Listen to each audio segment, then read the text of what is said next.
Brian is also an advisor for the Citizens League for Self-Defense, a pro-gun advocacy group. He's a proud member of Gun Owners of America and several Michigan gun rights organizations. There. Brian co-hosts an internet talk show titled The Saturday Afternoon Shootouts with Flint Talk Radio. He has written articles on gun rights and is a co-author of the unique pro-gun kids book on open carry called My Parents Open Carry, which is actually available right at this table over there. Ladies and gentlemen, please welcome my good friend, Mr. Brian Jett.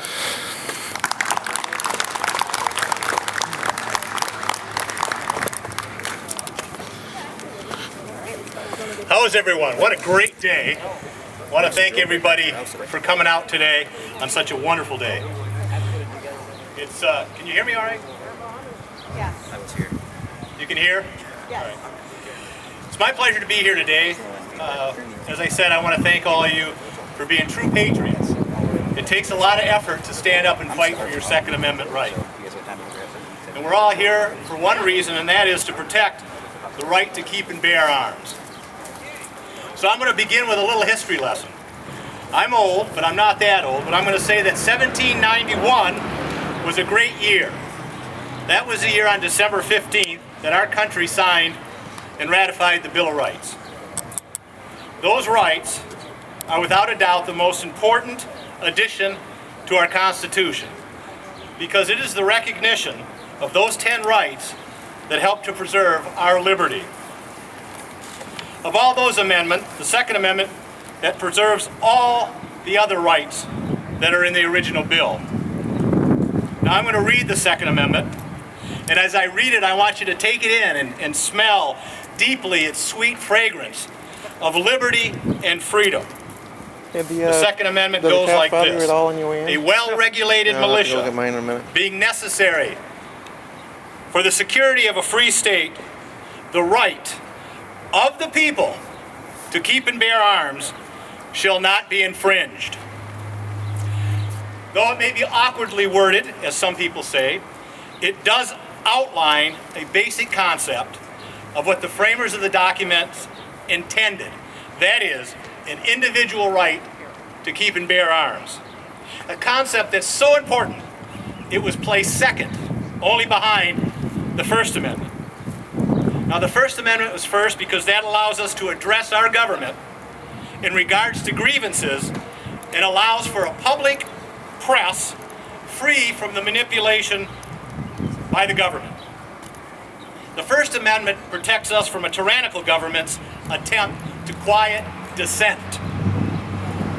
But I have to warn you, a Roman historian wrote over 2,000 years ago in his History of the Roman Republic, where he said, "But as soon as a new generation has succeeded and the democracy falls in the hands of the grandchildren of its founders, they have become, by this time, so accustomed to the equality and freedom of speech that they cease to value them and seek to raise themselves against their fellow citizens." Things have not changed, and they never will. Freedom is not free. We need to stand up and fight for it. So what the Second Amendment does is guarantee that if the government should attempt to stifle our free speech, we are able to speak not from atop a soapbox, but besides an empty ammo box. Citizens with the right to keep and bear arms are free, and those that have barred that right are subjects.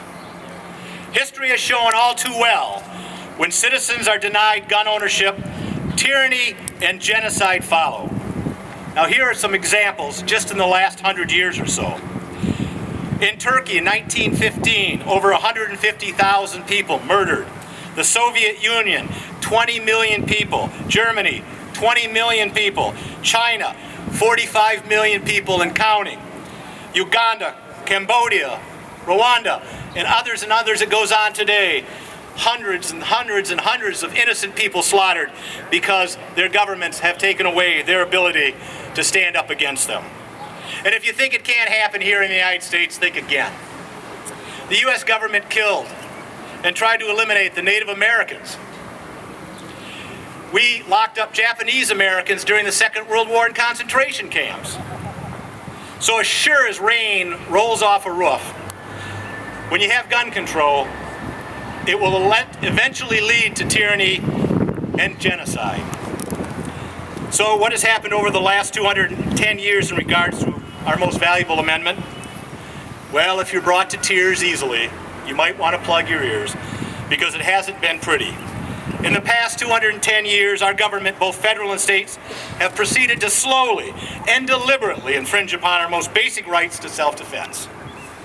The federal government has established odious laws like the National Firearms Act of 1934, the Omnibus Crime Control and Safe Street Acts of 1968, the Gun Control Act of 1968, Firearms Owners Protection Act, funnily named, but it doesn't, 1986, Gun-Free School Zones, 1990, Brady Handgun Violence, 1993, Federal Assault Weapons Bans, it goes on and on. The federal and some state governments control nearly all aspects of firearm ownership. They regulate who can sell, who can own, and how you can transport a firearm. They control the types of firearms you can possess, the kinds of ammunition you can use, and more. And to enforce these unconstitutional laws, they've created one of the most atrocious bureaus in our nation's history, the ATF. The ATF is a federal entity that has its roots back to the 1880s after the Civil War, and it's a racist group that was started to, control free black people. All gun control has a racist bias. It would take a doctoral thesis to cover all the different state regulations, including the licensing of open and concealed carry, and in some places the outright ban of firearm possession. Now, if you want to know the meaning of the word infringe, just look up U.S. gun control laws. Well, if you stuck with me so far, there's some good news. I'll reward you with the tide is slowly changing in our favor. In October of 2011, a Gallup poll has revealed that a low of 26% of the respondents believe the federal government should ban all handguns. The Gallup found that 73% are opposed to a ban on handguns. And this poll shows a large increase from their first poll in 1959, where 60% of all the people polled wanted to ban handguns. It wasn't until 1975 that when the majority of Americans began to show opposition to such measures. Another recent Gallup poll has shown that gun ownership has increased, as we all well know, over the last 4 years. Once again, the right to self-defense has swept the country. All states but Illinois allow at least some of their residents to get concealed carry license. While certainly not perfect, it's better than it was 25 years ago. But it can get better, and it has in 4 states, which is why we're here today. Constitutional carry, we want it back.